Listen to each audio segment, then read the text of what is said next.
오늘은 로마서 보시기 전에 그 창세기 한번 볼게요. 네, 그래서 그 성경책 꼭 가지고 계셔야 돼요. 네, 창세기 한번 보겠습니다.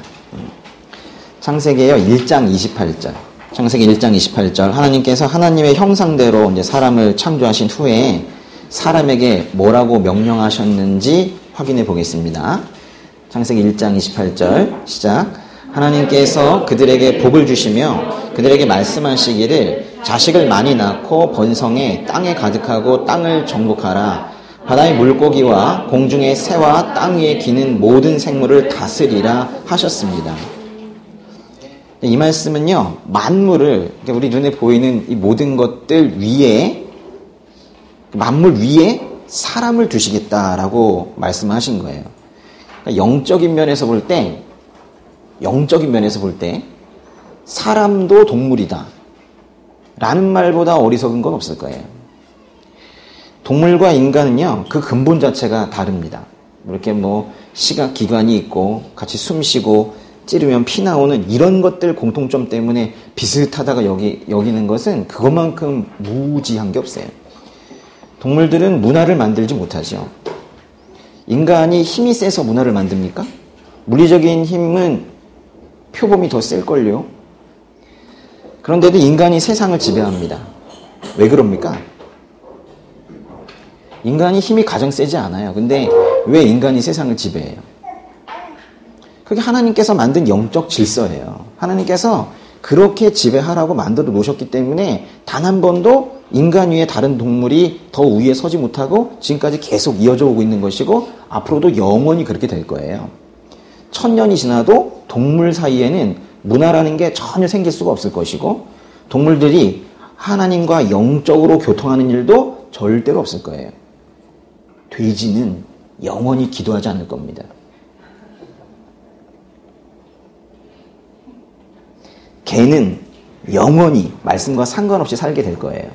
창세기 1장 28절은 사람에게 내려진 최초의 명령이자 위대한 명령이에요. 명령하신 하나님께서 그렇게 역사를 또 이끌어 가고 계시기 때문에 인간이 만물 위에 여전히 서 있기는 하지만 실은 우리가 이 하나님의 이 명령을 아주 기쁜 마음으로 순전하게 그렇게 지켜오지 못했었어요. 만물 위에 서서 그들을 지배하라, 정복하라 이렇게 말씀하셨는데 인간들은 오히려 거꾸로 동물을 신으로 섬기면서 절을 하는 경우도 있었고 또는 잘 관리하라고 그랬는데 자연을 파괴하는 경우도 있었고 그렇게 이 위대한 명령에 불순종하는 모습을 보이면서 여태까지 살아왔습니다. 좀 전에 그 읽으신 말씀에서요, 그 자식을 많이나 번성하라 이렇게 하셨잖아요. 많이나 번성하라. 그러니까 혼자 있지는 말라는 거죠. 그것도 아주 많이 함께 있으라는 거예요. 그러니까요, 하나님께서는 우리 인간을 만들 때 처음부터 여러 명을 의식하고 만드셨어요. 말하자면 우리가 한 사람으로 있는 것을 염두에 두고 만드신 게 아니라 이렇게 많이 모인 사람 가운데 한 사람을 두겠다고 만드신 거예요. 그러니까 우리를 처음부터 공동체 안에 두시려고 사회 속에 두시려고 만드신 거예요. 아예 사람을 만드실 때부터 하나님의 머릿속에는 이 사회라는 것이 설계도가 여기 있으셨던 거예요. 그런데 이제 문제는 실제로 그래서 이렇게 사회라는 것이 생겼고 공동체라는 게 생겼는데 문제는 이렇게 많은 사람들이 모인 곳에서 우리 각자가 다른 사람과의 관계에서 어떻게 살아야 되는지 도대체 제대로 알 수가 없다는 거예요. 어떻게 다른 사람과의 관계를 해야 되는지를 잘 모르겠더라는 거예요. 대개의 사람들은 이 타인과의 관계에서 매우 큰 당혹감을 갖게 되죠. 어떻게 처음에 말을 걸어야 되는지, 그 다음 말은 또 어떻게 진행되어 가야 되는지, 가만히 있으면 안 되는지 힘들죠. 이 자기중심적인 사고를 가지고 마치 세상에 자기 혼자만 있는 것처럼 그렇게 살다가 갑자기 이제 어쩔 수 없이 사회나 공동체를 경험하게 되면 아주 어쩔 줄 몰라 하면서 이런 고백을 하는 경우들이 있어요. 저는 인간관계가 힘들어요. 또는 저는 내성적이에요. 또는 저는 혼자 있는 걸 좋아해요. 이런 변명들을 합니다. 하나님께서 원래 만드신 상태를 겨냥한 말들은 아니죠. 인간은 그렇게 이제 자기 중심적 사고로 인해서 자기 안에 매몰되어 있을 뿐만이 아니라 사회에서 살아갈 지혜도 없고 실력도 없고, 그래서 기본적으로 우린 태어나면서부터 사실은 거의 대부분의 사람들이 사회 부적응자로 그렇게 태어나게 되는 거예요.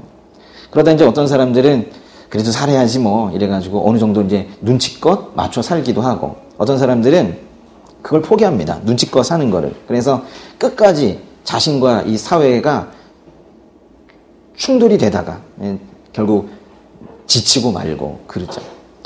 사람과 사람이 만나서 하나님을 기쁘시게 하는 일들만 하면 얼마나 좋겠어요.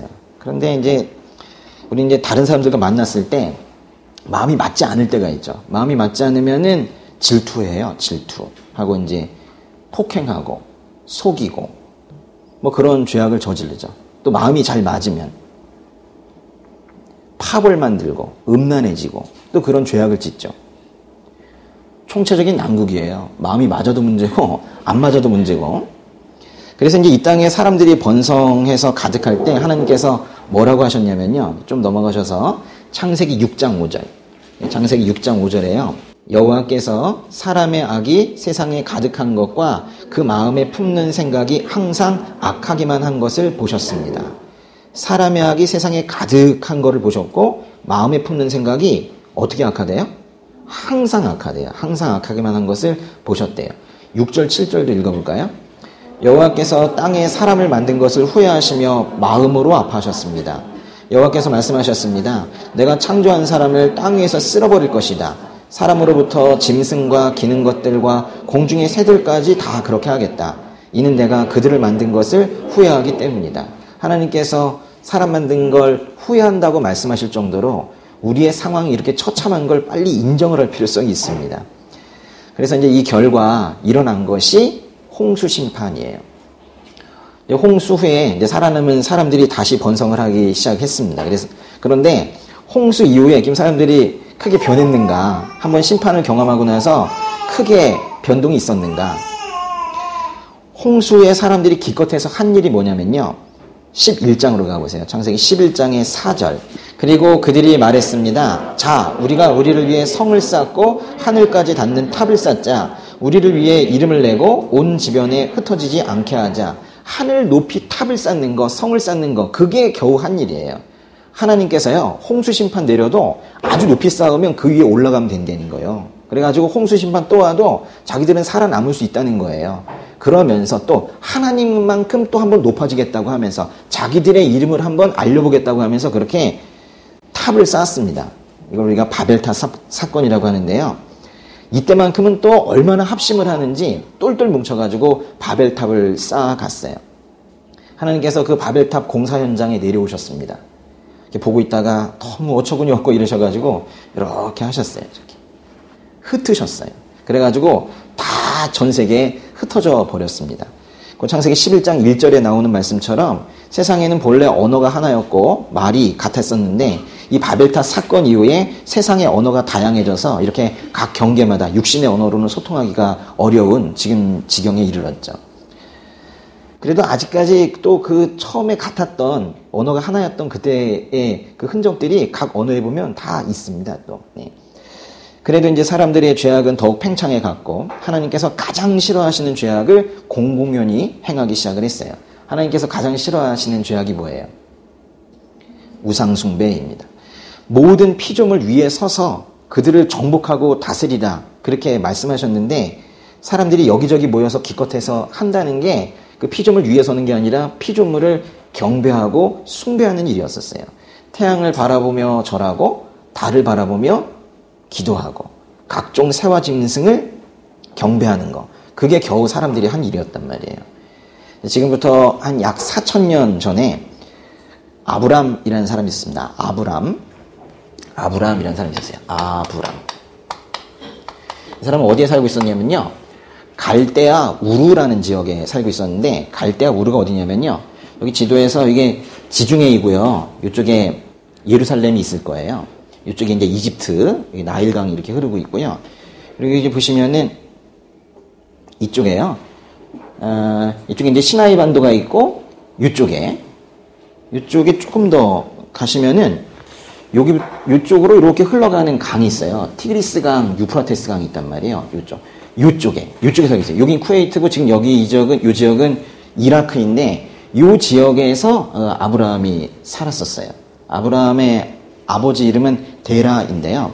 이 집안이 뭘 해서 먹고 살았냐면 각종 생필품 뭐 이런 걸 팔았는데 그 중에서 이제 장사가 잘 됐던 것 중에 하나가 바로 우상을 만들어서 팔았던 거예요. 당시 우상 숭배가 많으니까 그 형상 만들어가지고 팔고 그랬었어요. 근데 어떤 연유인지는 몰라도 이 데라의 가족, 이 아브라함의 가족이 이주를 합니다. 그래서 여기서 떠나가지고요, 이주를 하는데 어디까지 가게 되냐면요, 저기 그 지중해 위쪽에 여기 쏙 들어가는데 요쯤 가면은 하란이라는 곳이 있거든요. 하란. 그래서 저 아래에서 여기까지 이주를 해요. 그래서 여기에서 한참 살아요. 한참 사는 동안에 그 아브라함의 아버지 데라가 여기에서 죽습니다. 아브라함은 계속 여기서 삽니다. 익숙해지죠. 우리가 어디 한 군데 가서 살게 되면은 익숙해지잖아요. 사실은 근데 하나님께서 데라와 아브라함을 여기서 이끌어내셨을 때 여기까지 데려오려고 하셨었거든요. 이 밑에 가나안 지역까지. 근데 가다가 중간 지점 어딘가에서 머물러 버린 거예요. 마치 하나님께서 우리를 그렇게 강하게 인도하시려고 할 때 우리가 뻗팅겨서 어딘가에 머무는 것처럼 그게 이제 머물러 버린 거예요. 그래서 이제 그때쯤에 하나님께서 아브라함에게 나타나십니다. 아니, 여태까지 우상 숭배하면서 살고 심지어는 우상으로 돈 벌고 있던 아브라함에게 어떤 신이 나타난 거예요. 얼마나 깜짝 놀랐겠어요. 창세기 12장 1절 가겠습니다. 저 하란에 있는 아브라함에게 여호와께서 나타나셨어요. 12장 1절부터요. 3절까지 같이 읽겠습니다. 여호와께서 아브라함에게 말씀하셨습니다. 내 고향, 내 친척, 내 아버지의 집을 떠나 내가 내게 보여주는 땅으로 가거라. 내가 너를 큰 민족으로 만들고 내게 복을 주어 내 이름을 크게 할 것이니 내가 복의 근원이 될 것이다. 너를 축복하는 사람에게는 내가 복을 주고 너를 저주하는 사람에게는 내가 저주하리니 땅의 모든 족속이 너로 인해 복을 받을 것이다. 내 고향, 내 친척, 내 아버지의 집을 떠나 그랬잖아요. 우리가 익숙한 거를 떠나야지, 우리가 이전에 가지고 있던 때 묻은 것을, 캐캐 묵은 것을 떠나야지 내게 보여주는 땅, 하나님이 보여주신 땅으로 사실 갈 수가 있는데요. 하나님께서 아브라함을 우상숭배 온상인 그 갈대아 우르에서 벗어나게 했지만은 아브라함은 계속 하란에 머물러 있으려고 했습니다. 그러자 떠나라고 이렇게 말씀을 하신 거예요. 3절에 보시면 그리고 아브라함에게 찾아오셔서 이렇게 말씀하십니다. 아브라함으로 인해서 땅의 모든 족속이 복을 받을 것이다 라고 선언하세요. 갑자기 여태까지 한 번도 기도도 해본 적이 없고 하나님 음성도 들어보지 못한 어떤 우상 숭배하던 한 사람이 갑자기 하나님께서 나타나셔가지고 아브라함아, 너로 인하여 이 땅의 모든 족속이 복을 받게 될 것이다 라고 말씀하셨다면 얼마나 깜짝 놀랐겠어요. 아마 이 정도면 안 놀랐을 거예요. 네가 잘하면은 너와 너의 가족이 복을 받을 것이다 이렇게 얘기했다면 크게 놀라지 않았을지도 몰라요. 근데 지금 뭐라고 그랬어요? 너로 인해서 땅의 모든 족속이 복을 받을 것이다.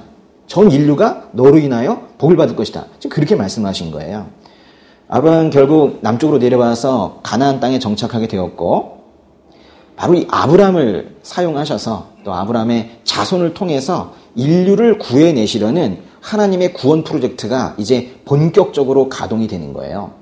그런데 이제 문제는 아브라함과 아브라함의 자손을 통해서 뭔가 세상을 구원하시려는 하나님의 프로젝트가 흘러가게 되어 있는데 아브라함에게 자식이 없었다는 거예요. 뭐 자식이 있어야 후손을 번성시켜서 무슨 일이라도 할 텐데 늙도록 자식이 없으니까 아브라함은 아예 이제 자식을 포기합니다. 포기하고 당시 딜고 있었던 하인이 있었는데요. 하인을 상속자로 삼아서 그 하인에게 모든 걸 다 물려주리라 이렇게 이제 마음을 먹고 있었을 때 하나님께서 나타나세요. 창세기 15장 4절. 창세기 15장 4절과 5절까지 읽겠습니다. 그러자 여호와의 말씀이 그에게 임해 말씀하셨습니다. 그는 내 상속자가 되지 않을 것이다. 오직 내 몸에서 나온 사람이 내 상속자가 될 것이다. 여호와께서 아브라함을 밖으로 데리고 나가 말씀하셨습니다. 하늘을 올려다보고 별을 세워보아라. 과연 쓸 수 있겠느냐? 그리고 여호와께서 말씀하셨습니다. 네 자손도 이와 같이 될 것이다. 하나님께서 아브라함에게 하늘을 보라고, 저 수많은 별을 보라고 그러시면서 네 자손이 저렇게 많아질 거라는 거예요. 별처럼 자손이 많아질 거래요. 많아졌잖아요. 그죠? 그 중에 한 명이 김별이 자매님 아닙니까?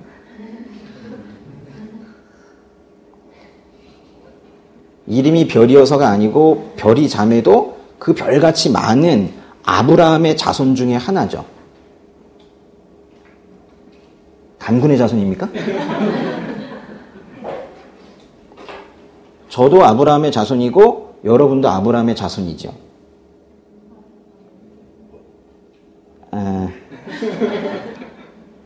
갈라디아서 잠깐 펴보세요. 갈라디아서의 3장의 6절. 이와 같이 아브라함도 그가 하나님을 믿었더니 이것이 하나님께 의로 여겨졌다라고 했습니다. 그러므로 여러분은 믿음에서 난 사람들이 바로 아브라함의 자손임을 아십시오. 맞잖아요. 3장의 29절 읽어보세요. 29절. 만일 여러분이 그리스도께 속한 사람이면 여러분은 아브라함의 자손이요 약속을 따른 상속자입니다. 그리스도께 속한 사람, 그리스도인이란 뜻이에요. 그리스도인이면 예수 믿는 사람이면 다 아브라함의 자손이래요. 맞죠? 예. 다시 창세기로 돌아보겠습니다. 창세기 15장 다시 돌아가 보시면요. 근데 이게요. 지금 아까 하나님께서 너의 자손이 별처럼 많을 것이다 라고 하셨을 때 사실 아브라함에게 자식이 몇 명이라도 있었다면은 뭐 그들을 통해서 누가 애를 많이 낳겠지 뭐 이런 기대도 할 수 있었을 텐데 지금 상황이 몸은 몹시 늙어가고 있는 이런 상황인데 자식이 한 명도 없었을 때 지금 이 말씀을 하신 거예요. 그럼 이제 아브라함이 하나님의 이 약속을 믿었을까요? 창세기 15장 6절 보세요. 15장 6절.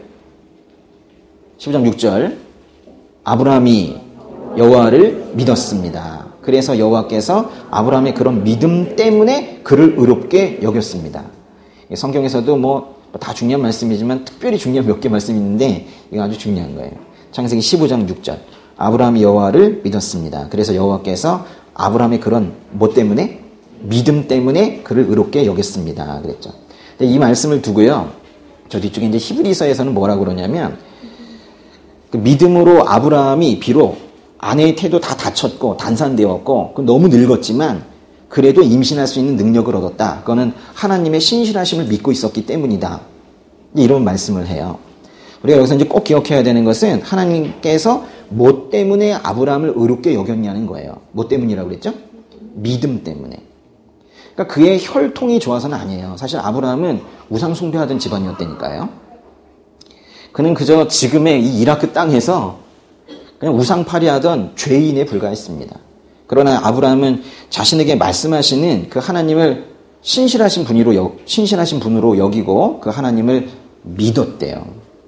그 믿음을 보시고 하나님께서 그를 의롭게 여기셨습니다.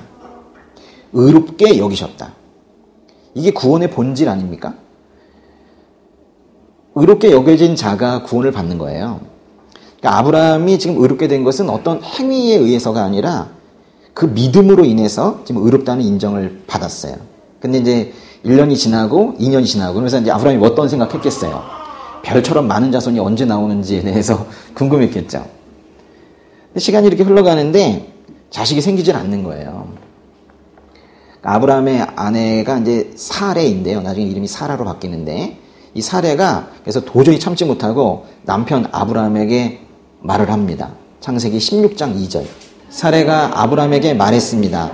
여호와께서 내가 아이 낳는 것을 막으시니 내 여종과 동침하십시오. 어쩌면 내가 그녀를 통해 아이를 얻을지도 모릅니다. 아브라함이 사레의 말을 들었습니다. 아브라함의 아내인 사레에게는 하갈이라는 여종이 있었거든요. 근데 사레가 자신이 아이를 못 낳으니까 여종인 하갈을 통해서라도 아이를 얻어보겠다고 한 거예요.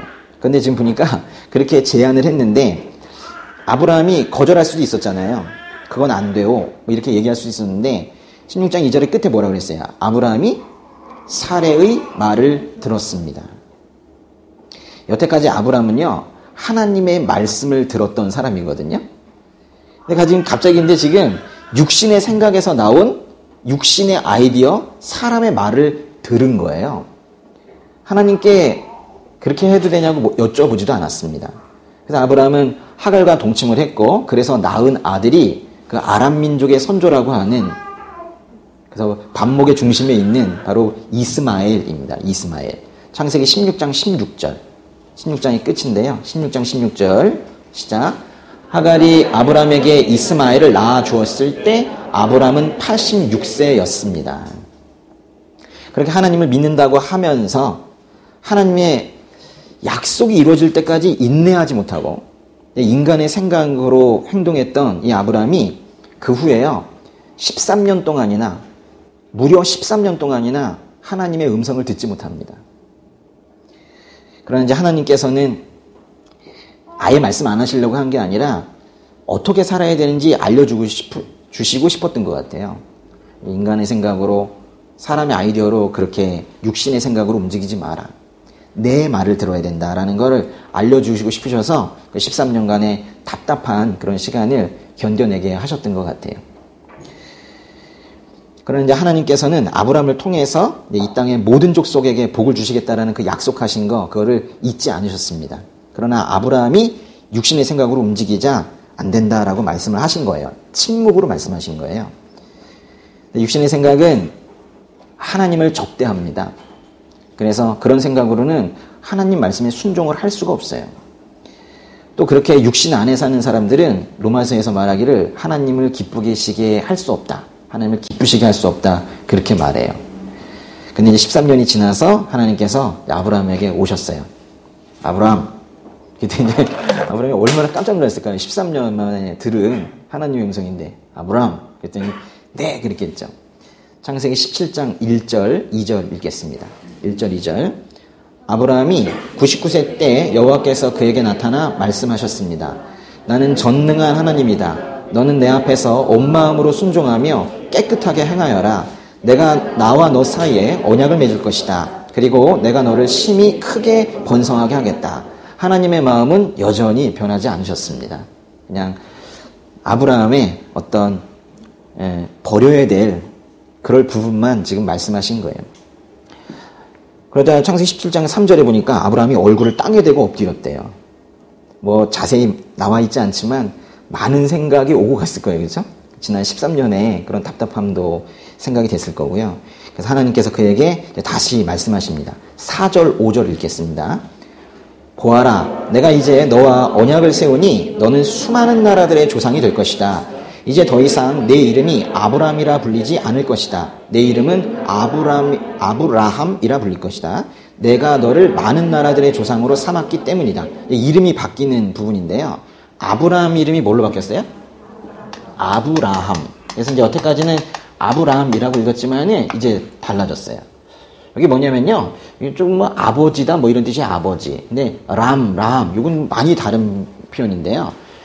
아브라함은 무슨 존귀한 아버지, 뭐 괜찮다 이런 뜻이에요. 그냥 존귀한 아버지 이런 건데 이 밑에 있는 아브라함은 열국의 아버지, 많은 사람들의 아버지 뭐 이런 뜻이에요. 왜 이렇게 바꾸셨을까요? 그러니까 아브라함을 통해서 지금 인류 전체를 회복시키고 싶으시다라는 그 하나님의 마음이 이 이름 바꾸는 거에 다 들어가 있는 거예요. 그러니까요, 창세기부터 처음 시작하는 그 성경의 처음 부분부터 하나님께서는 유대인만을 바라보고 계시지 않아요. 지금 눈앞에 보이는 건 유대인들이지만 그들에게 계속 말씀하시는 거예요. 너희를 통해서 그들을 구원하겠다. 응? 나는 모두의 하나님이다라는 것을 지금 계속 말씀하고 계시는 거예요. 그러시면서 이제 하나를 아주 중요한 걸 지금 명령을 하시는데요.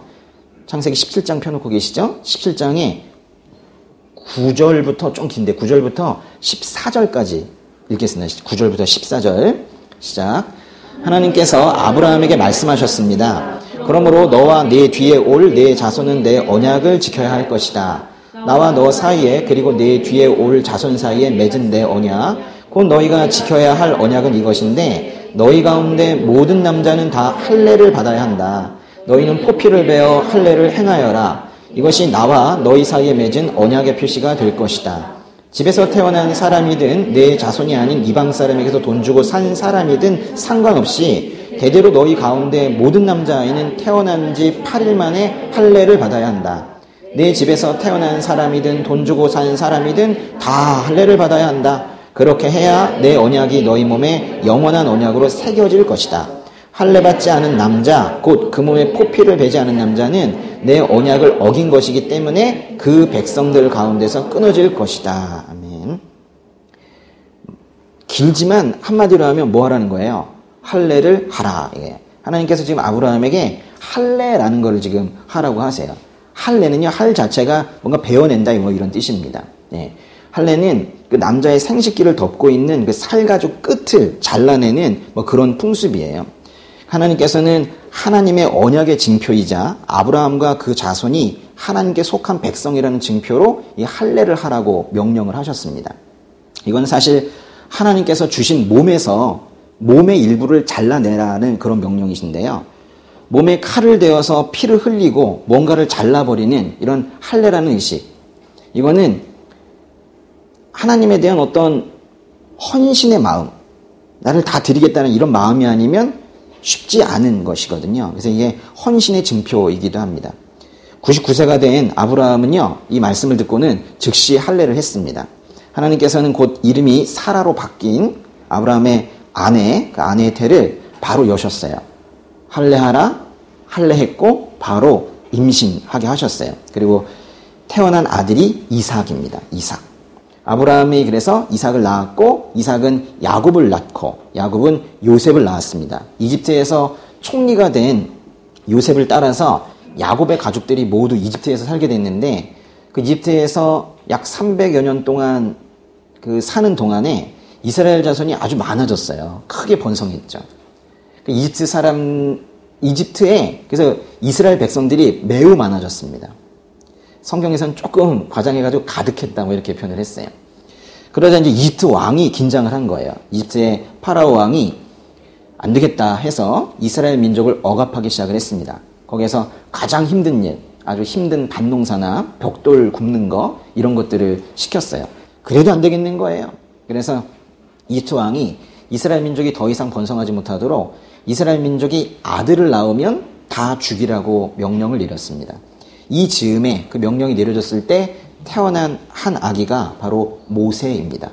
출애굽기 가세요. 출애굽기에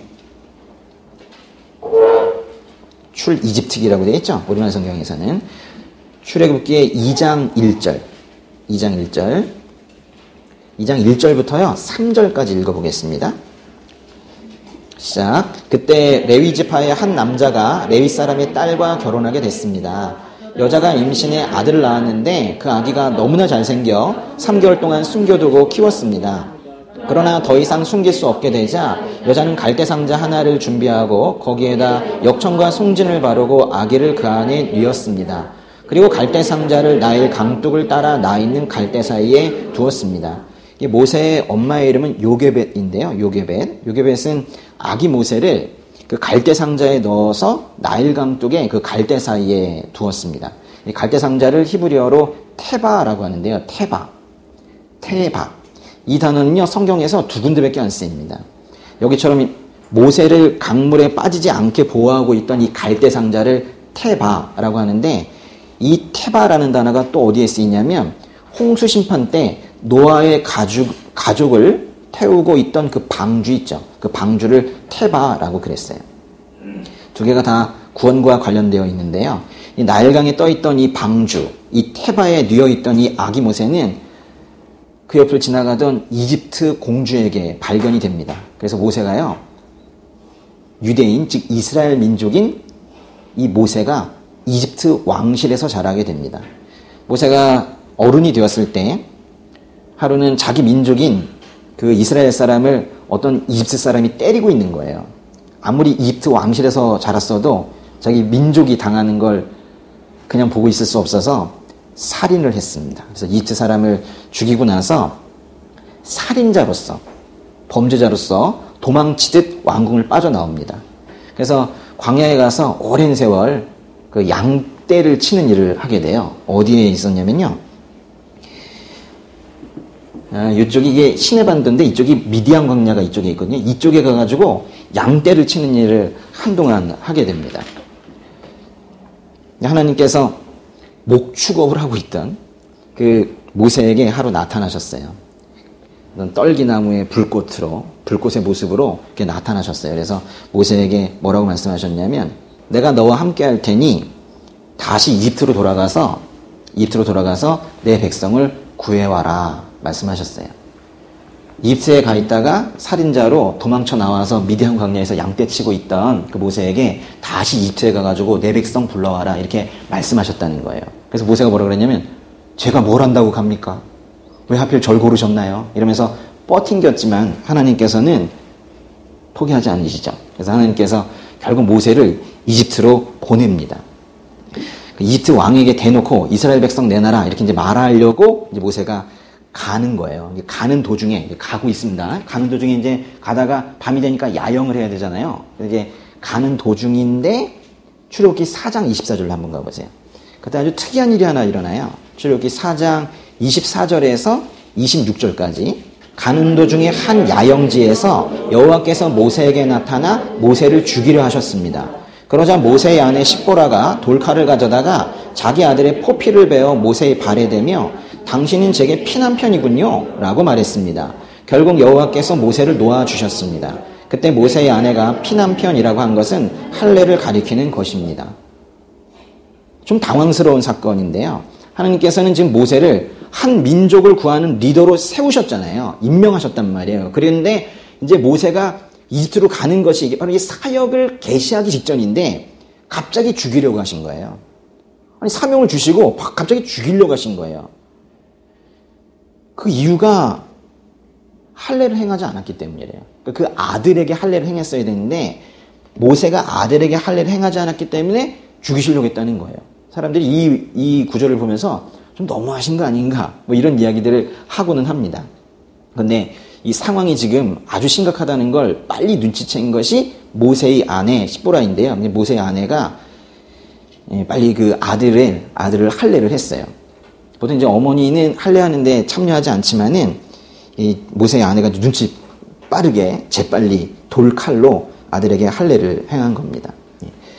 그러니까요, 이 할례라는 게 순종의 증표여서 이걸 안 하면 사명자의 즉 지금 사명을 받은 사람의 목숨과도 바꿀 수가 있는 정도의 중요한 것이었단 말이에요. 할례를 안 했다고 죽이려고 했으니까요. 결국 이제 많은 어려움이 있었지만은 모세가 결국 이집트 백성들을 이끌고 이집트를 탈출하게 되죠. 결국 성공합니다. 이스라엘 백성들이 저 이집트를 떠나 이제 광야로 오게 됐는데요. 오고 나서 딱 3개월 되는 날에 시내 광야 이쪽인데요. 이쪽에 머무르게 되었어요. 시내 광야에. 이쪽에 이제 시내산이 있는데 이제 거기에서 율법을 또 받게 돼요. 유대인들은 하나님께서 그 모세라는 지도자를 통해서 그 율법을 주신 거를 매우 자랑스럽게 여겼어요. 여기 보시면은 여기 보세요. 여기 보시면은 여기 좀 보이십니까? 예. 그냥 껌껌하기만 하죠. 예.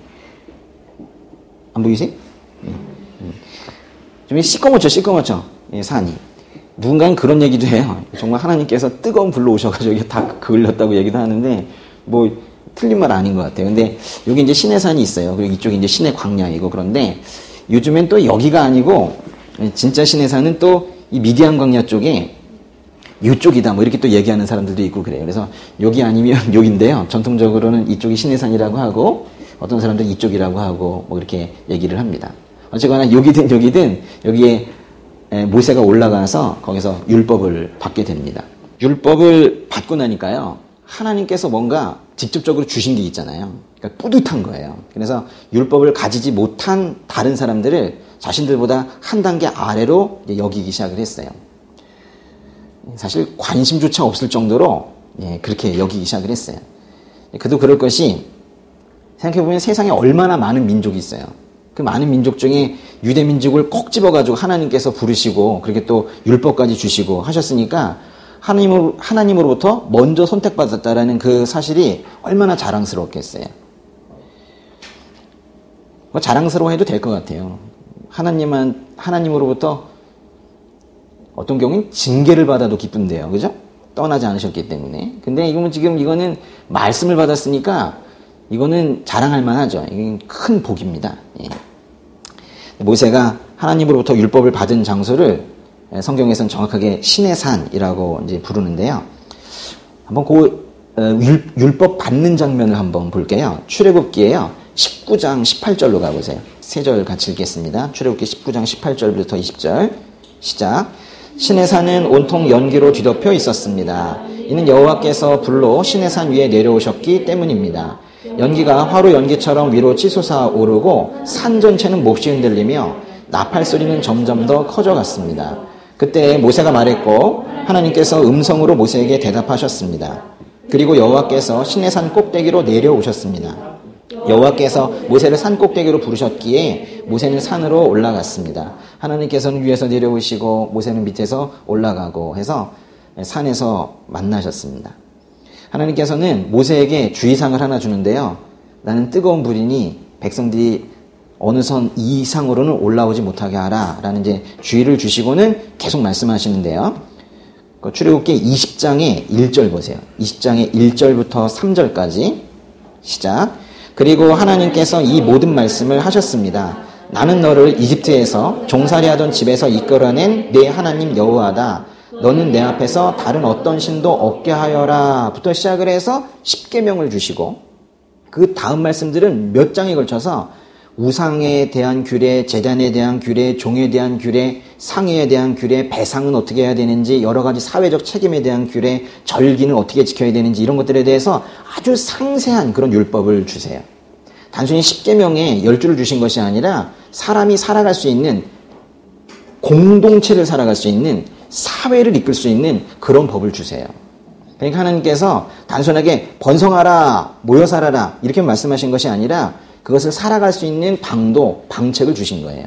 이렇게 해서 이제 이스라엘 자손들은요, 즉 유대인들은 하나님의 백성이기도 한데 자신들이 구원받은 백성이라고 여길 만한 아주 충분한 증표들을 이제 많이 가지게 된 거예요. 근데 어떤 증표가 있나요? 이 사람들이 자랑할 만한 것. 첫 번째, 어떤 혈통적으로 볼 때 아브라함의 자손이다. 그렇죠?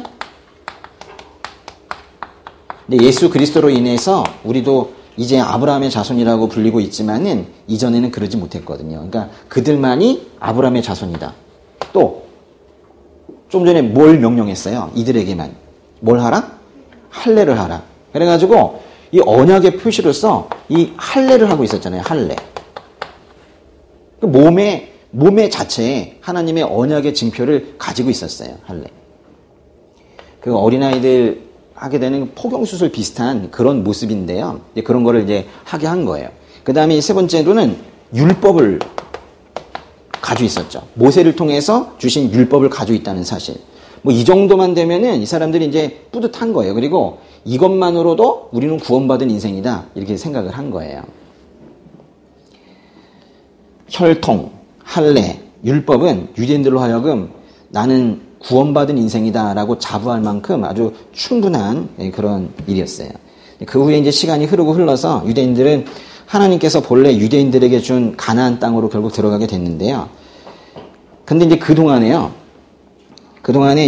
여기 가나안 땅이 이쪽에 있습니다. 이쪽에. 네, 이쪽에 있는데 이쪽으로 들어가게 됐는데 잠시 그 유대인들이, 이스라엘 백성들이 여기를 비운 사이에 이쪽에 다른 민족들이 많이 와서 살게 되었어요. 근데 그들을 이제 통칭을 다 해가지고 뭐 가나안 족속이다 그렇게 부르기도 하는데요. 당시에 이집트에서 빠져나온 이스라엘 백성들이 한참 여기를 빙빙 이렇게 돌다가요. 나중에 이쪽 지중해 동쪽이며 요단강의 서쪽에 있는 요 가나안 땅, 여기 예루살렘이 여기 있는데요. 이쪽으로 갈 때 어떻게 갔냐면 이렇게 들어가지 않고 이렇게 돌아와가지고는 이쪽으로 이렇게 들어가게 되었어요. 요단강의 동쪽의 서쪽으로 통과해서 들어가게 되었어요. 이쪽에서 일단 전투전이 좀 있었습니다. 그래서 이쪽에도 다른 민족들이 있었기 때문에 여기를 좀 쳐서 이기고, 그리고 나서 이제 진짜 전쟁은 이쪽이니까 강을 건넜어요.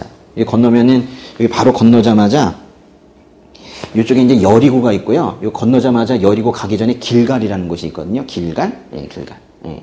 요쯤에서 있었던 일이 있어요. 그때 지금 이스라엘 백성들이 이끌고 갔던 사람은 여호수아인데요. 여호수아서 한번 가보세요. 수라고 되어 있죠. 여호수아서 5장 2절 펴보세요. 곧 큰 전쟁이 있을 텐데요. 이제 가나안 족속들과 싸워야 되는데 그런 큰 전쟁이 눈앞에 있는데 갑자기 지도자인 여호수아를 통해서 이렇게 말씀을 하십니다. 여호수아서 5장 2절 시작.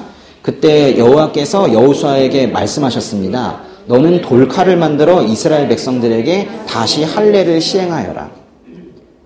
광야에서 태어난 세대는 그 할례를 받지 못했기 때문에 이제라도 이제 할례를 하라고 명령을 하신 건데 이 타이밍이 참 저희 인간적인 생각으로는 적합하지가 않아요. 지금 전쟁 직전인데요. 할례를 하고 나면은 사나흘 동안 아파서 몸을 움직이지도 못하거든요. 근데 적군이 지금 바로 눈앞에 있는데 하나님께서 하필 지금 할례를 하라 하시는 거예요. 요거 바로 다음 사건이 여기 지금 여기서 있다가 요 바로 다음 여리고의 성 치러 갈 때거든요. 그러니까 가장 본격적인 전쟁 앞에서 이렇게 몸에 지금 상처를 내라고 지금 하고 계시는 거예요. 그럼 아마 어떤 사람들은 뭐 합리적으로 생각한다고 하면서 그 전쟁 끝나고 해야지 지금 무슨 말씀입니까? 뭐 이렇게 얘기를 하겠죠. 아마도 하나님께서 그 큰 전쟁 앞에서 그 유대인들의 그 절대적인 믿음이 있는지 그 부분을 좀 시험하는 것이기도 했고 아마 이렇게 말씀하시는 걸 거예요. 앞으로의 전쟁은 모두 하나님이 나에게 속한 것이지 사람의 힘으로 하는 게 아니다. 그걸 갖다 이제 명확하게 말씀해주고 싶으셨던 것 같아요. 그래서 그 여호수아서 5장의 3절 보시면 여호수아가 어떻게 했어요? 그래서 여호수아는 돌칼을 만들어 할례산에서 이스라엘 백성들에게 할례를 시행했습니다. 뭐 묻지도 않고 하라 하니까 그대로 여호수아가 순종을 했어요. 이후에 이제 다 넘어와가지고요. 이쪽으로 넘어와서 뭐 여기서 전쟁이 일어나게 됩니다. 결국 유대인들이 가나안 땅을 다 차지하게 되죠. 그리고 이제 여기에도요, 이쪽에도 이제 나라가 생기게 돼요. 여기도 나라가 생겨요. 이만큼. 그리고 왕도 생깁니다. 조만간. 왕도. 첫 번째 왕으로 사울이라는 왕이 생기고 그 다음에 다윗 왕, 그 다음에 솔로몬 왕. 근데 이제 솔로몬 왕까지는 좋았는데 솔로몬 왕 그 다음부터 이제 분열을 하기 시작을 해요. 그래가지고 여기 위에 갈릴리라는 지역이 있고 밑에 이 사해가 있는데 여기 이만큼 이렇게 큰 나라였었는데 여기가 반으로 뚝 잘라져요. 그래가지고 남북 분단이 됩니다. 그래서 이제 북쪽을 우리가 보통 북이스라엘이라고 부르고 이 남쪽을 남유다라고 부르게 돼요.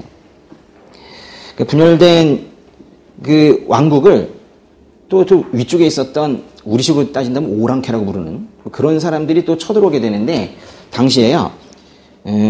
이쪽에 우리 아까 갈대아 우르라고 했었던 이쪽 있죠. 이쪽 지역에 여기 아시리아, 뭐 바벨론, 뭐 이런 다른 민족들이 있었어요. 나라들이 있었는데 이제 그들이 여기서 이제 치기 시작을 합니다. 그래서 그 기원전 722년에 북쪽에 있었던 북이스라엘이 먼저 멸망을 하게 돼요. 그리고 이제 남쪽에 있던 남유다는 나중에 바벨론이라는 나라에 의해서 멸망을 하게 되는데 북이스라엘이 먼저 멸망하는 걸 보면서도 남유다가 끝까지 회개하지 않고 있다가 결국 멸망하거든요. 근데 뭐 그들이 저지른 가장 큰 죄는 하나님 경홀히 여기고 우상숭배했던 겁니다. 다른 민족들의 그런 신 섬기고 했던 건데 그 남유다가 멸망하고 나면 아예 여긴 흔적도 없이 다 사라지는 거예요. 북이스라엘도 없는 상태였으니까요. 근데 그 남유다가 멸망할 즈음 그때쯤에 이제 활동했던 예언자가 예레미야입니다. 예레미야. 하루는 하나님께서 예레미야를 불러가지고 이렇게 말씀을 하세요. 사람들이 많이 다니는 성전 문에 서서 외치라. 뭐라고 외치라고 하시는지 한번 찾아볼게요. 예레미야서 가보세요. 예레미야서에요. 7장 4절. 이것이 여호와의 성전이다. 여호와의 성전이다. 여호와의 성전이다. 라고 하는 거짓말들을 믿지 말라. 이게 뭔 뜻이냐면요. 우리에겐 성전 있다. 우리에겐 성전 있다. 우리에겐 성전 있다. 그러니 우리는 결코 심판을 받지 않는다. 라고 하는 거짓 설교자들의 말을 절대로 듣지 말라. 이런 뜻이에요. 아니 성전 안에 있다고 심판을 받지 않느냐? 그거 아니다는 거예요. 너희는 지금 하나님을 믿는 게 아니라 성전을 믿고 있지 않느냐? 그러지 말라. 그 얘기예요. 당시에 유대인들은요. 그들에게 성전이 있다는 이유로 요즘식으로 따진다면 교회를 간다는 이유로 또는 교회 건물 안에 있다는 이유로 뭐 이런 뜻인데요. 그들의 죄악에도 불구하고 하나님의 심판이 내려지지 않을 것이라는 큰 착각에 빠져 있었습니다. 그러니까요. 유대인들은 지금 자신들이 구원된 백성이라는 표징을 스스로 하나 더 만들어낸 거예요. 아, 이것 때문에도 우리는 망하지 않는다. 그게 바로 성전이었던 거예요. 그럼 이제 그 이스라엘 백성들이 자신들이 구원된 백성의 상징이라고 하면서 하는 표징이 하나 더 늘었네요. 몇 개 됐어요? 4개 됐죠. 그래서 이제 하나가 더 는 거예요. 그랬을까요? 네. 성전. 그러니 뭐 얼마나 이제 자부심이 더 커졌겠어요. 예루살렘 성전을 가지고 있다는 사실만으로도 어깨에 힘이 더 들어간 거예요. 혈통, 할례, 율법, 성전. 이제 유대인들은요, 거의 이 정도 생각합니다. 우리는 구원되지 않을 수가 없다. 이렇게 생각하는 거예요. 어쩔 수 없이 구원이 된다. 라고 생각을 하는 거예요. 아주 확신을 하게 됐죠. 그러나 이제 그들은 하나님께서 심판의 도구로 키우신 바벨론이 이쪽에서 커가지고 쳐들어갑니다. 그래서 결국 망해요. 남유다도 없어집니다. 그리고 나서 오히려 그 티그리스강, 유프라테스강 그 이라크 지역 그쪽으로 바벨론 포로 생활을 70년 동안 하게 돼요. 물론 70년 후에 다시 가나안 땅으로 이제 돌아오긴 하는데요. 변한 게 없어요. 이게 문제예요. 70년 동안 포로 생활을 하고 그 징계를 받았으면 변했어야 되는데 하나님께서 여러 예언자들을 통해서 그런 신앙의 전통이나 형식 그런 거 하지 말고 마음, 하나님께 드리려고 하는 그 마음, 그게 정말 중요한 거야. 외면적인 거 말고 이 내면적인 거, 그게 중요한 거야 라고 말씀을 수차례 하셨는데 이스라엘 백성들은 변하지 않았습니다. 심지어 점점 이제 시간이 지나가면서 이제 살만해졌나 보죠. 그래가지고 점점 형식적인 예배를 드리면서 형식적인 예배를 통해서도 자신들이 구원받은 인생이라고 착각하는 그런 수준에 빠지게 됐어요. 말라기로 가겠습니다. 말라기 1장 6절부터 7절까지 같이 읽겠습니다. 만군의 여호와께서 말씀하셨다. 내 이름을 소홀히 하는 제사장들아, 아들은 아버지를 존경하고 종은 주인을 존경하는 법이다. 날더러 아버지라면서 나를 존경함이 어디 있냐? 날더러 주인을 하면서 나를 두려움이 어디 있느냐? 그러나 너희는 우리가 어떻게 주의 이름을 경멸했습니까? 라고 말할 것이다.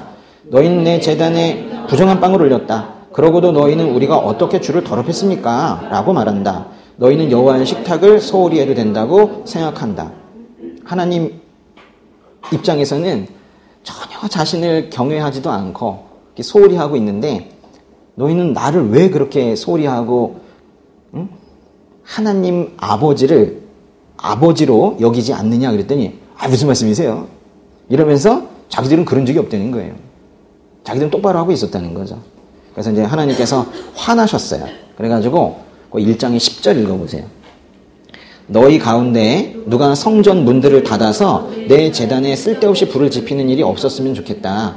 내가 너희를 기뻐하지 않는다. 만군의 여호와께서 말씀하셨다. 그리고 내가 너희 손에 있는 재물은 어떤 것도 받지 않겠다. 아예 교회 문 닫으라는 거예요. 난 그런 예배 받기 싫다는 거예요. 그런 마음에도 없는 제사는 받기 싫다는 거예요. 근데 이제 유대인들이 정신을 못 차렸어요. 그러면서 예배 때만 되면 이렇게 말을 합니다. 말라기서요 1장의 13절. 그리고 너희는 보라 진짜 귀찮은 일이다 라고 말하며 그것을 멸시한다.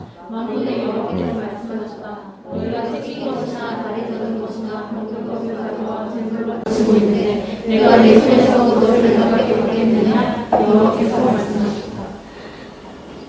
마음에 전혀 없는 거예요. 심지어 뭐라 그래요? 귀찮대요. 예배 드리고 제사 드리는 게 귀찮대요.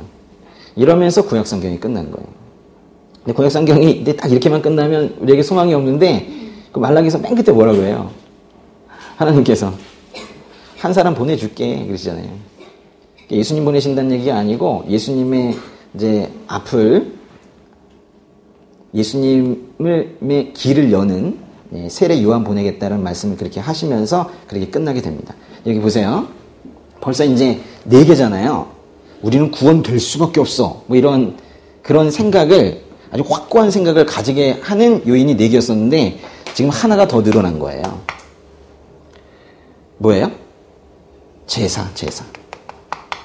요즘 식으로 따지면 예배. 우리가 이런 행위적인 이런 것들까지 하고 있는데 어떻게 우리가 구원받지 않을 수가 있겠는가? 지금 그렇게 얘기하는 거예요. 점점 늘어나고 있죠.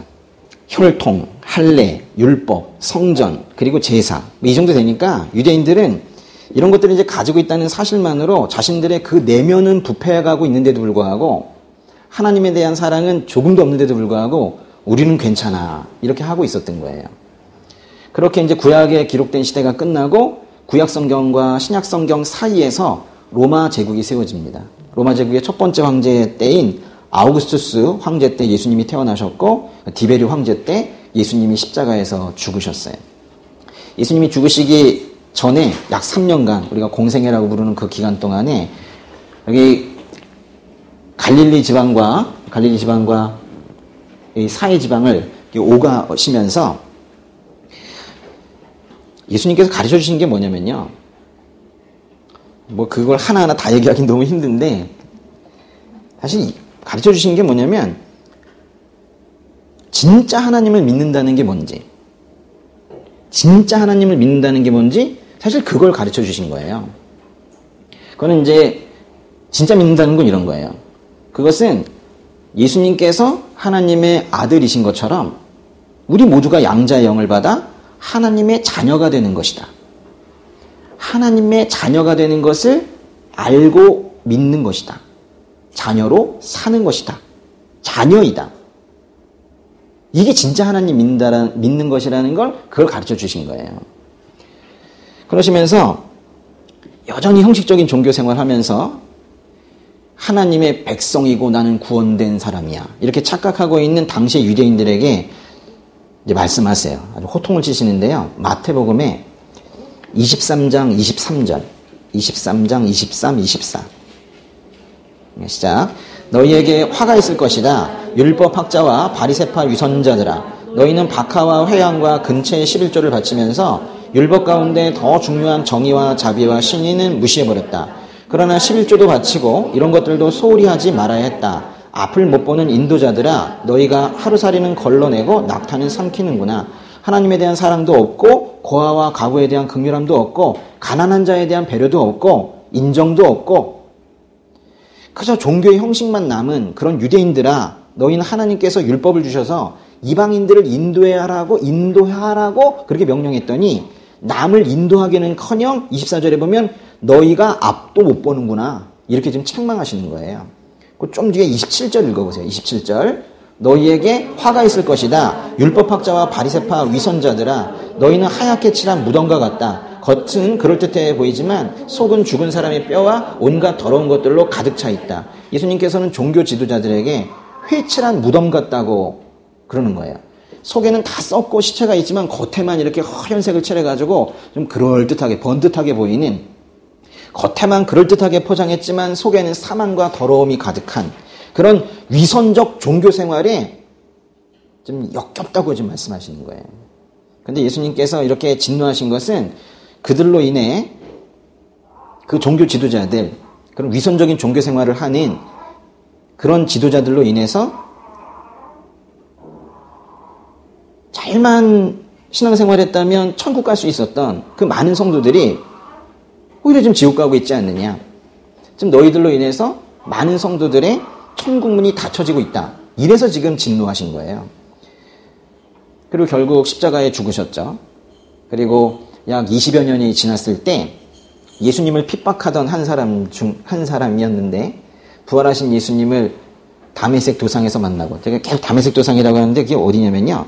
여기 보시면은 여기 위에가 이제 시리아 지역인데 여기 다마스쿠스라는 데가 있어요. 여기 이 아래쪽 예루살렘 쪽에서 이쪽 쭉 가는 길을 다메섹 도상이라고 그래요. 이 위로 저 위에까지 예수 믿는 사람들이 가는 걸 갖다가 사도 바울이 쫓아갔거든요. 쫓아가면서 잡아가지고 다시 데려와가지고 감옥 집어넣으려고 가다가 이쯤에 가다가 거기서 빛으로 오신 예수님을 사도 바울이 만나게 된 거예요. 그 사도 바울이 지중해 한 바닷가에서 한 겨울에 로마의 성도들에게 이런 메시지를 보냅니다. 로마서로 가겠습니다. 로마서의 2장 17절부터 20절. 그대는 자칭 유대 사람이라 하고 율법을 의지하고 하나님을 자랑하고 율법의 가르침을 받아 하나님의 뜻을 알고 지극히 선한 것을 분별할 줄 압니다. 그리고 그대는 스스로 눈먼 사람의 안내자요, 어둠 속에 있는 사람의 빛이요, 어리석은 자의 교사요, 어린아이의 선생이라고 믿고 있습니다. 이는 그대가 율법의 지식과 진리의 교훈을 갖고 있기 때문입니다. 바울은 지금 유대 사람 한 명을 상정을 하고 마치 한 사람에게 얘기하는 것처럼 하지만 유대인들 전체에게 지금 말을 하고 있는데요. 그 17절에 보면 너 유대인은 율법을 의지하고 하나님을 자랑하고 있다. 이렇게 말해요. 율법을 가지고 있는 건 복이라고 했습니다. 그렇지만은 여기 한 가지 문제가 있다는 거예요. 하나님께서 모세를 통해서 유대인들에게 율법을 주신 이유는 지키라고 주신 거거든요. 근데 유대인들은 지키라고 주신 율법을 지킨 게 아니라 지금 뭐 하고 있대요? 율법을 의지하고 있대요. 의지하고 있음을 지적하고 있대요. 의지하고 있다는 건 율법을 가지고 있기 때문에, 가지고 있다는 사실만으로 구원받은 백성이고 하나님의 심판을 면하게 될 것이라고 여긴 그 착각, 그걸 말하는 거예요. 지금 사도 바울은 거기서 깨어나라고 얘기하는 거예요. 지금 신약시대잖아요. 예수님도 죽으신 이유인데 아직까지 이러고 있다는 거예요. 지금 아직까지 이러고 있다는 거예요. 그 18절 보시면 유대인들은 율법이 있기에 율법의 가르침을 받을 수 있었고 그 결과 하나님의 뜻도 알 수 있었고, 거기 보시면 지극히 선한 것이라는 표현이 나오는데 즉 최상의 것이 무엇인지 영적으로 분간할 줄도 알게 되었다. 왜냐하면 말씀이 있기 때문에 기준이 있는 거잖아요. 그러니까 우리가 똑같이 순심이와 이 땅에 태어나도 누군가는 하나님의 말씀을 경험하면서 분별하는 삶을 살게 되기도 하고, 누군가는 또 그게 똑같은 말씀도 율법으로 이렇게 다가와가지고 그걸 또 받아들일까 말까 또 뭐 그러기도 하다가요, 또 그걸 또 재기도 하고요. 이게 옳으냐 그러냐 감히 뭐 이렇게 하기도 하고 갈팡질팡하는 그런 삶을 살게 되기도 합니다. 어떤 사람들은 아예 그 말씀을 보지도 못하고요. 예. 다 달라요. 근데 유대인들은 지금 특권을 받아 살고 있다는 겁니다. 실은 우리가 지금 유대인들 얘기하고 있지만 실은 지금 우리도 그 유대인들과 비슷한 상황이에요. 우리는 지금 다 말씀을 받았으니까요. 그렇죠? 사실 다 보고 있잖아요.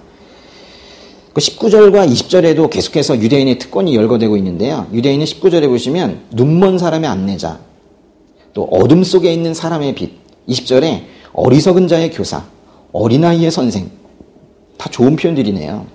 그러니까 유대인들은 하나님의 말씀을 가지고 있었기 때문에 말씀을 먼저 받은 자로서 눈먼 사람인 이방인들을 안내할 책임이 있었고, 어둠 속에 있는 이방인들의 빛이 될 책임이 있었고, 어리석고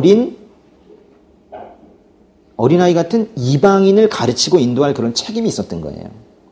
하나님께서 그들에게 먼저 하나님의 말씀을 주신 것은 그들만 먹고 살라는 게 아니라 그들을 통해서 모든 사람을 구원하시기 위했던 거예요. 근데 문제는 그들이 율법의 지식과 그 율법이 주는 진리의 교훈을 가지고 있다는 이유로 단순히 우린 가지고 있어, 응? 그 이유로 그들 스스로가 눈먼 사람의 안내자, 어둠 속에 있는 사람의 빛, 어리석은 자의 교사, 어린아이의 선생이라고 자신들이 믿고 있었다는 거예요. 스스로. 그 보세요. 믿고 있었다 그랬죠. 스스로 믿고 있었다는 거예요. 자칭. 근데 문제는 그렇게 믿고만 있을 뿐 실제로 어리석은 자의 교사를 했느냐? 안 했다는 거예요. 눈먼 사람의 안내자가 됐느냐? 안 했다는 거예요. 실제로 그런 역할을 하지 않았다는 거예요. 그들 안에 머물렀다는 거예요. 지금 이 얘기를 유대인들 얘기로 지금 듣고 계십니까? 네. 다 우리에게 적용되는 말씀이에요. 유대인들은 이렇게 말하는 거야. 우리는 하나님의 말씀을 받은 사람들이야. 우리가 너희를 이끌 수 있어. 이러면서 이방인들에게 계속 얘기해요. 우리가 너희를 이끌 수 있다고. 우리만 너희를 이끌 수 있어. 우리에게 율법이 있거든. 그래서 이방인들 중에 몇 명은 언제 나를 이끌어주지? 이러고 있었는데 오질 않아요. 유대인들이 나타나질 않아. 이방인들을 하나님께로 이끄는 그런 책임이 있었는데도 불구하고 유대인들이 그 역할을 하지 않았어요. 그런 실패 역사가 여기 쓰여져 있는 겁니다. 심지어는 그럼 그들 안에서라도 그 받은 율법을 잘 지켜야 되는데 그것도 지키지 않고 있었어요. 전하지도 않고 지키지도 않고. 근데 그 17절부터 20절까지 우리가 읽었는데 그 긴 편이 그 문법적으로는 조건절이라는 거거든요. 조건절. 만약 뭐뭐 하면 이런 거 있잖아요. 이 전체 문장에 사실 이런 뉘앙스가 들어가는 거예요. 이런 느낌이에요. 너 잘 들어봐. 너 유대인. 너 스스로를 유대인 이렇게 말하면서 있는데 그래 알겠다. 유대인으로 보이니까 그런데 네가 네 입으로 눈먼 사람의 안나자라면서 네 입으로 어둠 속에 있는 사람의 빛이라면서 어리석은 자의 교사라며 어린아이의 선생이라면서 하고 끝난 거예요. 약간 비꼬는 노트죠. 사실은 그런 느낌이에요. 근데 이제 스스로 너 그렇게 말하면서 너 왜 그래? 뭐 이렇게 이제 이어지는 거예요. 매우 실망한 그런 어조로, 응? 그렇다면서 너 왜 그래? 하면서 실망한 어조로 탓하는 말씀이 그 21절부터 24절까지예요. 그 얘기 한번 읽어보겠습니다. 그렇다면 남을 가르치는 그대가 왜 자신은 가르치지 않습니까? 도둑질하지 말라고 선포하는 그대가 왜 도둑질합니까? 간음하지 말라고 하는 그대가 왜 간음합니까? 우상이라면 질색하는 그대가 왜 신전물건을 훔칩니까? 율법을 자랑하는 그대가 왜 율법을 어기고 하나님을 욕되게 합니까? 기록되기를 하나님의 이름이 너희로 인해 이방 사람들 사이에서 모욕을 당하는구나 라고 한 것과 같습니다. 그렇게 율법 가지고 있다고 자랑하면서 말씀 많이 읽었다고 자랑하면서 스스로를 눈먼 사람의 안내자이니 뭐니 하더니 너는 정작 왜 그렇게 살아? 왜 그렇게 살아? 이렇게 좀 강력하게 따지고 있는 거예요.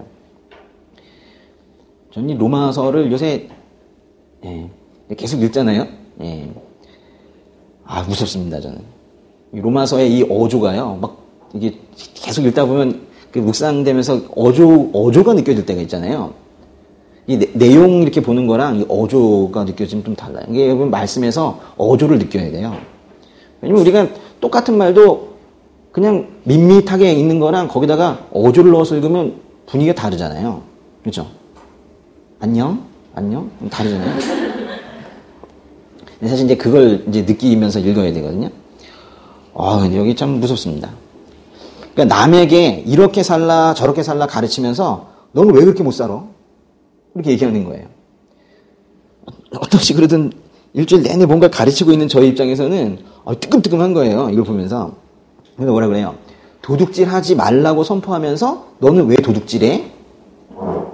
근데 사실 당시에 유대인들 중에는 도둑질은 그렇게 많지는 않았을 거예요. 왜냐면 그래도 율법이 있었기 때문에 그것도 지켜야 된다는 그런 게 있어서.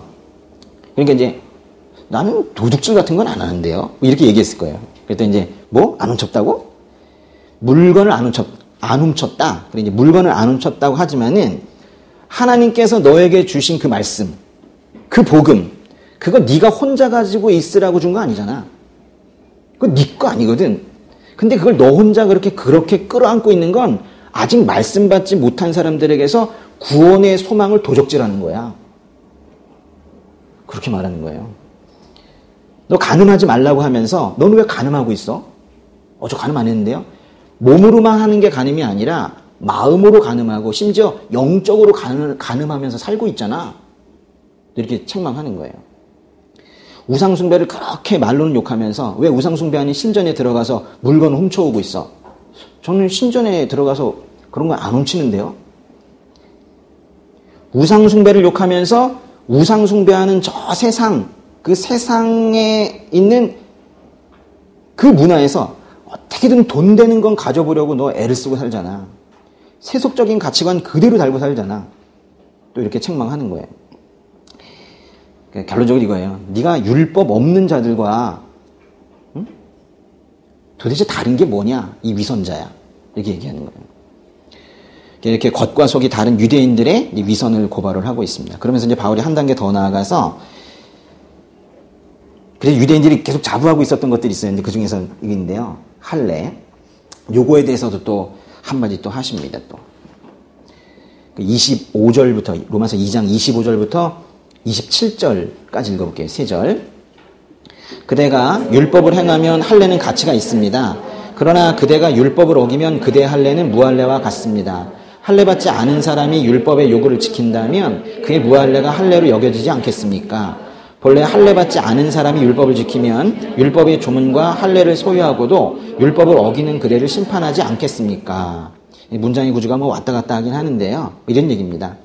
하나님으로부터 받은 율법대로 산다면 할례도 율법대로 산다면 할례도 가치가 있지만은 율법을 어기며 산다면 할례는 무슨 소용이냐? 할례 안 받은 사람이랑 뭐가 다르냐 하는 거예요. 오히려 할례를 안 받은 사람이 율법처럼 그렇게 율법대로 산다면 그 사람의 할례 받지 않은 것이 오히려 할례 받음으로 여겨져야 되지 않겠느냐. 이렇게 지금 유대인들에게 말하고 있는 거예요. 이것도 아주 큰 지금 선전포고를 하고 있는 건데요. 이렇게 책망한 후에 이제 전체 답을 주는데요. 그 답이 끝에 있는 28절과 29절입니다. 크게 같이 읽겠습니다. 겉으로 유대 사람이라고 해서 참 유대 사람이 아니고 몸에 받은 할례가 참 할례가 아닙니다. 오히려 속 사람이 유대 사람이라야 참 유대 사람이며 문자화된 율법에 의해서가 아니라 성령으로 그 마음에 받은 할례가 참 할례입니다. 그 칭찬은 사람에게서가 아니라 하나님에게서 옵니다. 그래서 무슨 할례를 받으라고 하는 거예요? 성령으로 마음에 받은 할례를 하래요. 성령으로 마음에 받은 할례. 마음의 할례를 하래요. 육신의 할례는 칼로 살을 잘라내지만 마음의 할례는 성령으로 마음을 잘라내는 거예요. 딴 거로는 못 잘라요.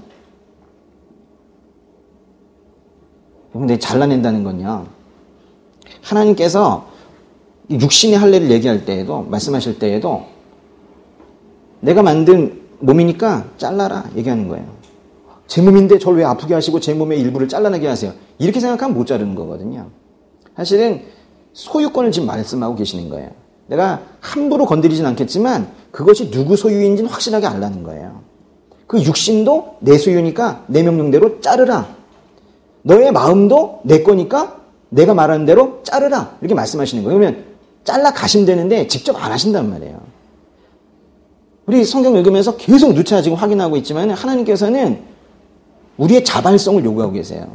우리의 마음을 그냥 딱 잘라 가시면 좋은데 그렇지 않고 자르라 이렇게 말씀하세요. 잘라야 된다고 계속 말씀하세요. 우리에게 뭔가 행동을 요구하세요. 육신의 할례에는 피 흘림이 있습니다. 살을 자르고 나면 얼마나 피가 많이 흐르겠어요. 그리고 아프죠. 근데 굳이 그거를 그 생식기에, 그 남자의 생식기에 그렇게 하라고 하신 이유는 결국 그 피 흘림과 아픔을 통해서 나중에 결국 그것이 생명이 잉태되기 때문이거든요. 그리고 그 할례의 흔적은 누가 할례 받았는지 안 받았는지 사실 잘 몰라요. 그걸 누가 뭐 내놓고 다닙니까? 남들에게 보이지 않습니다. 하나님께서는 나는 하나님의 백성이다. 뭐 이렇게 이마에 써붙이고 다니라고 말하지 않아요. 그게 중요한 게 아니라 이 진짜가 중요한 거예요. 안 보이는 것이 중요하다는 걸 좀 말하고 있는 거예요. 그러니까 마음의 할례도 마찬가지인 거예요. 내 마음에서 죄와 상처, 세속적인 욕망 이런 것들을 잘라내려면 아픔이 있다는 거예요. 그렇게 뭐 쉽게 다 잘라진다라고 말씀하시지 않아요. 그래서 할례 이야기를 하고 계시는 거예요. 왜 나는 세상 사람들과 거룩하게 구분되지 못하는가? 나 왜 거룩해지지 못하는가? 쉬운 일은 아니었다는 거예요. 그런데 그거를 벌벌 떨면서 아픈 거 싫다고 하면 못 잘라낸다는 거예요. 마음의 할례에는 아픔이 분명히 있다는 거예요. 육신의 것들을 잘라내기가 어려우니까 세상적인 것들, 세속적 가치 이런 걸 잘라내기 어려우니까 지금 칼보다 더 강한 지금 성령으로 잘라내야 된다. 지금 이렇게 말씀하고 계시거든요. 여기에서요, 이 마음의 할례에서는 성령이 칼의 역할을 한다는 걸 알아야 돼요. 에베소서에서 말하기를 구원의 투구와 성령의 검, 곧 하나님의 말씀으로 무장하십시오. 라고 했어요. 성령의 검. 그러니까 성령 충만함으로 이 칼 대신 그 성령을 예리하게 만드는 길은 여러 가지겠지만 우리에게 주어진 가장 강력한 칼은 그런 성령의 검은 말씀이에요. 그러니까 성령으로 마음을 잘라내라. 알겠다고 말을 하지만 오늘 예배 끝나고 집에 가다 보면 어떻게 자르는 건지 알 수 없잖아요. 여러 방편이 있을 거예요. 근데 이제 그 중에 가장 구체적인 그리고 가장 파워풀한 그 방법이 바로 성령의 검인 말씀으로 마음을 잘라내는 거예요. 로마서 2장 29절 말씀 다시 보세요. 29절 말씀. 문자화된 율법에 의해서가 아니라 성령으로 그 마음에 받은 할례가 참 할례입니다. 거기 보시면 문자화된 율법이란 말이 나오는데요. 그러니까 성경을 폈을 때 그냥 글자인 사실 나와는 별 상관이 없는, 어떤 경우에는 그냥 부담만 느끼게 하는 뭐 이런 자신에게 실체가 되지 못한 그런 율법 조문이 아니라 그런 걸로는 아무것도 못 잘라낸다는 거예요. 성령 하나님의 도움으로 깨달아지고 나를 완전히 장악한, 사실 식은땀이 나게 하는 그런 말씀이 내 마음의 포피를 도려냈을 때 그게 바로 참 할례가 된다는 거예요. 여러분, 말씀을 따르지 않아서 죄를 짓는 게 아닙니다. 말씀을 따르지 않아서 죄를 짓는 게 아니라 말씀을 따르지 않는 게 죄인 거예요. 그러니까 말씀을 읽지 않는 것 자체가 죄라고요. 사람들은 많이 오해하는 것 같아요. 내가 말씀을 안 읽어가지고 성령 충만하지 못하고 말씀을 안 읽어가지고 요즘에 죄에 빠지는 거. 그게 아니라 말씀을 안 읽는 것 자체가 그게 죄라는 거예요. 뭔가 정말 변화를 구하고 있는지 스스로에게 물어봐야 돼요. 나 정말 변하고 싶은가? 말씀 한 글자 읽지 않으면서 내가 정말 변화를 구하고 있다, 나 정말 변하고 싶다라고 말하는 것은 사기예요. 이게 있을 수가 없거든요. 오늘 말씀은요, 그러면 이런 5가지 이런 거를 지금 버리라는 건가요?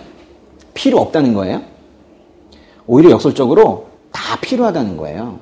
오히려 우리도 영적으로 아브라함의 자손이 돼야 된다는 거예요. 우리도 할례, 그 대신 마음의 할례를 받자는 거예요. 우리도 율법을 잘 지키자는 거예요. 근데 여기서 중요한 것이 이제 이 얘기를 가지고 이제 로마서에서 뒤쪽으로 계속 얘기하는데, 율법을 잘 지키자. 지키려면 완전히 지키자. 그래야 의롭게 된다. 근데 할 수 있는가? 여기에 문제점이 있다는 거예요.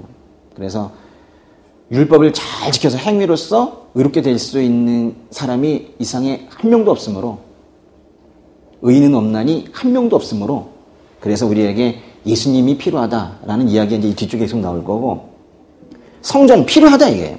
필요하다. 근데 이런 건물이 아니라 우리 자체가 하나님의 거룩한 성전이 돼야 된다. 예배 필요하다 이거예요. 그렇지만 마음을 다 드리는 그런 예배가 필요하다는 거예요. 그러니까 이것들이 필요 없다는 얘기 아니에요. 필요 없으면 성경에 왜 있겠어요? 성경이 성경을 부정하지 않습니다. 다 있는데 지금 여기서 지금 뭘 말하고 있는 것 같아요? 진짜가 뭔지를 얘기하는 거예요. 진짜가. 그러니까 로마서는요, 이렇게 우리에게 계속 얘기하는 게 진짜가 뭔지를 알려주는 거예요. 진짜가. 예배를 마음으로 드려야 된다는 거예요. 귀찮아, 이러면 안 되네. 말라기처럼 하면 안 돼요. 진짜 마음으로 드려야 된다는 거예요. 로마서에요, 12장 1절 한번 보세요. 12장 1절에. 집중력이 부족한 우리에게 참 힘든 말씀인데, 우리가 이제 말씀 계속 해나가는 가운데 좀 되었으면 좋겠습니다. 12장 1절에 보시면요, 같이 읽겠습니다. 그러므로 형제들이여, 내가 하나님의 자비하심으로 여러분에게 권합니다. 여러분의 몸을 하나님께서 기뻐하시는 거룩한 산제물로 드리십시오. 이것이 여러분이 드릴 영적 예배입니다. 우리에게 이 말씀을 주시는 이유는 왜 주셨을까요? 이 말씀도 그렇고 로마서 2장에 오늘 말씀도 그렇고,